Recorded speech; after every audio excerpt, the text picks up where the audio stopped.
দেশের মানুষ নির্বাচনের জন্য অপেক্ষা করছে, কিন্তু দেশের আইন শৃঙ্খলা পরিস্থিতি সন্তোষজনক অবস্থায় নেই বলে মন্তব্য করেছেন বিএনপি মহাসচিব মির্জা ফখরুল ইসলাম আলমগীর।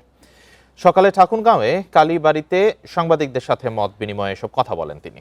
বলেন, রাজনৈতিক দলের নেতাদের হত্যা করা হচ্ছে। এসব ঘটনায় নিন্দা জানানোর পাশাপাশি ব্যবস্থা নিতে সরকারের কাছে জোর দাবি জানানো হলেও কোনো উদ্যোগ নেই বলেও জানান তিনি। আইনশৃঙ্খলা স্বাভাবিক রাখতে সরকারের প্রতি নজরদারি বাড়ানোর আহ্বান জানান মির্জা ফখরুল।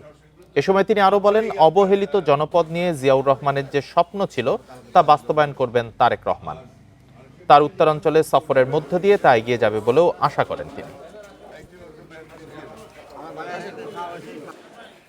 আমাদের দলের অনেক কয়েকজন নেতাকে হত্যা করা হয়েছে, খুন করা হয়েছে। আমরা এটা তীব্র নিন্দা জানিয়েছি, ক্ষোভ জানিয়েছি, কিন্তু সরকারের তরফ থেকে সেই ধরনের যে একটা ইফেক্টিভ ব্যবস্থা সেটা কিন্তু গ্রহণ করা হয়।